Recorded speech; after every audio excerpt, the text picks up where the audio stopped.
Feito. Oi? Tem que dar um estalinho de dedo ali? Não precisa, porque tá o áudio e o vídeo. É. Ah, tá. Bom, conforme a gente tinha combinado, vou falar um pouco sobre AGMs com vocês, tá?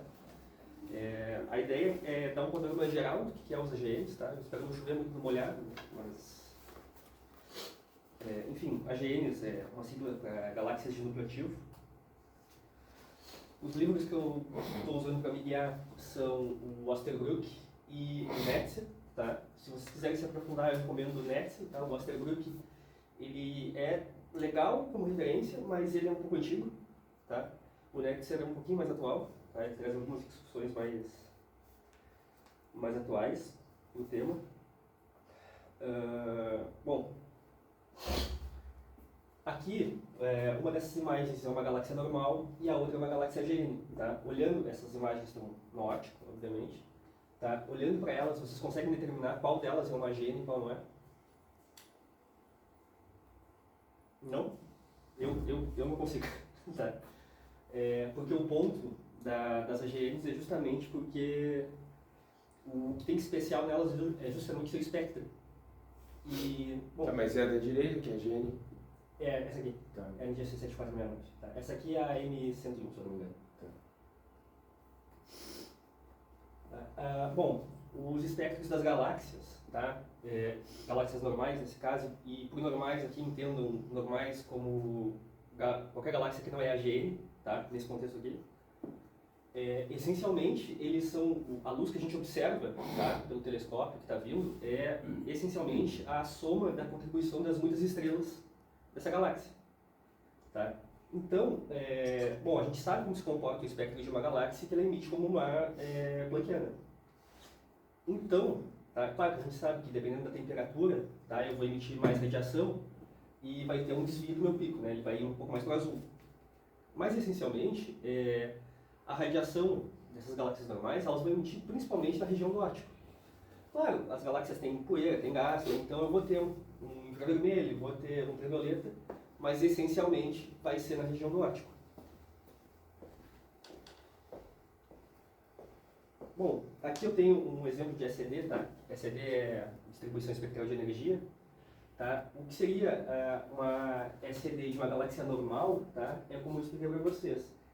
Essencialmente o pico na região do óptico, tá? Mas ainda tem um pouco em ultravioleta e infravermelho. Agora, o que a gente tem é exemplo de uma SED de um AGN, né? É essa linha mais proeminente aqui. Se percebe que os AGNs eles emitem muito mais radiação, tá? Em todos os comprimentos de onda, tá? Inclusive no óptico.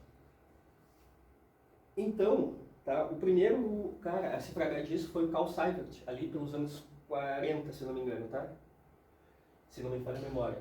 Ele estava observando que ele achava ser um conjunto de nebulosas planetárias, tá? E olhando para os espectros dessas supostas nebulosas, tá? Ele percebeu linhas de emissão muito intensas, tá? E também um alargamento. Essas linhas de emissão muito intensas, ele não poderiam ser de origem de radiação estelar. Tá? Então ele foi o primeiro cara, inclusive, a classificar essas galáxias, que ele classificou em Seyfert tipo 1 e tipo 2, tá? Sendo a Seyfert tipo 1 as galáxias que têm essas linhas intensas e também apresentam um alargamento nas linhas, tá? Esses alargamentos. Tá? E a Seyfert tipo 2, tá? Tem as linhas de emissão intensas, tá? Mas não apresentam um alargamento.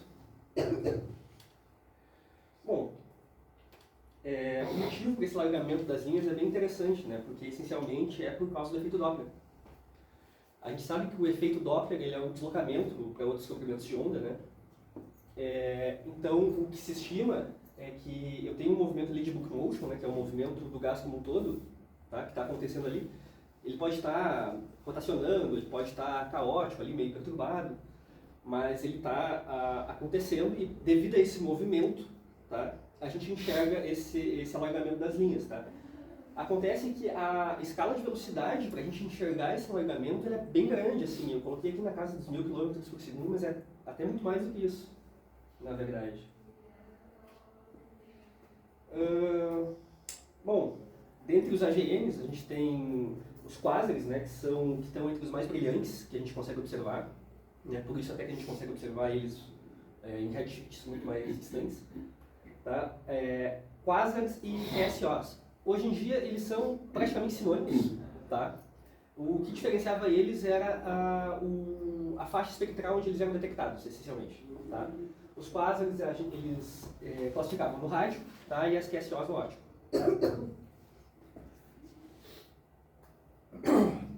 A gente tem as radiogaláxias, tá? Onde em algumas a gente consegue observar esses imensos jatos, tá? Para a gente ter uma ideia, tá? A galáxia em si é esse pontinho aqui, tá? Então, esses enormes jatos em rádios têm tamanhos muito, muito maiores que a galáxia.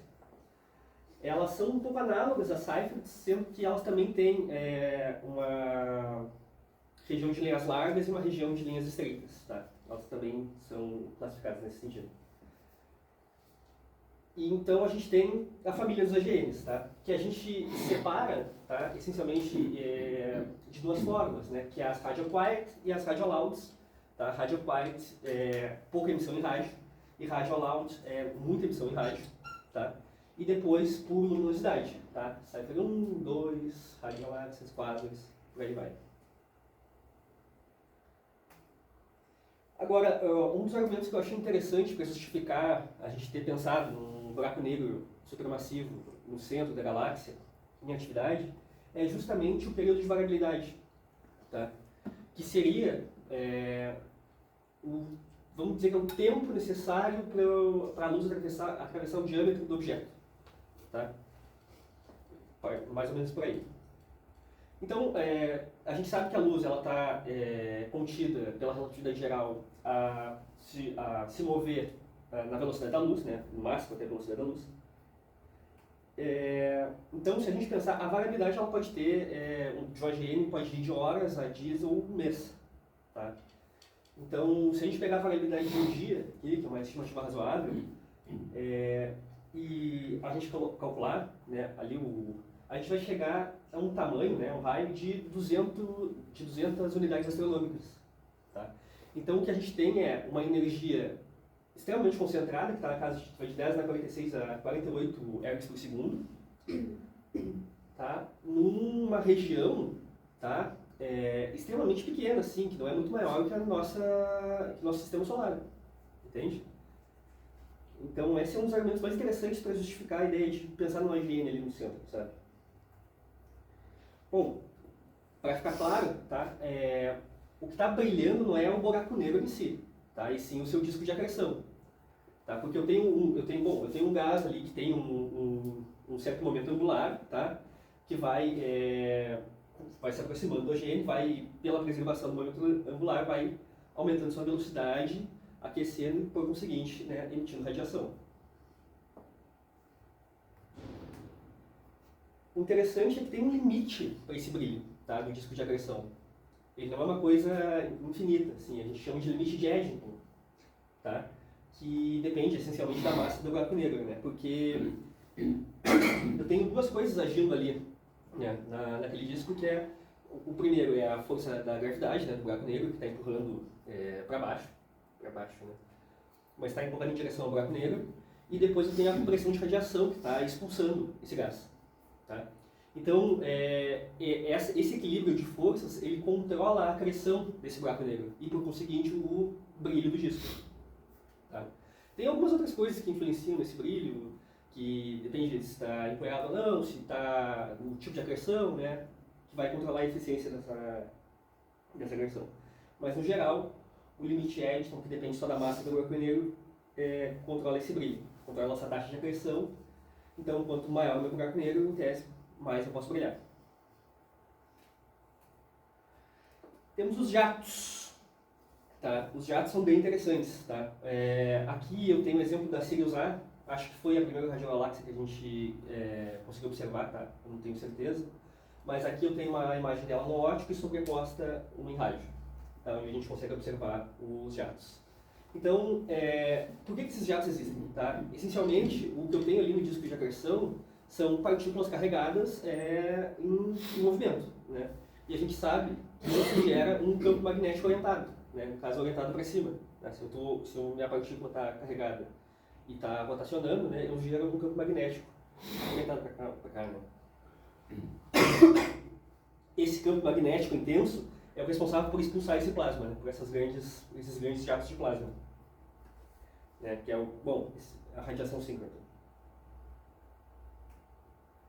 E uma das ideias mais elegantes de tudo isso, na verdade, é porque tu foi observando um conjunto de galáxias que apresentava características um pouco semelhantes, mas comportamentos muito distintos também, né? Então tu foi classificando, dando nome para elas e dizendo isso aqui é um AGN, isso aqui é um outro tipo de AGN, isso aqui é outro tipo de AGN, isso aqui é outro tipo de AGN, tá? Foi quando veio o modelo unificado, tá?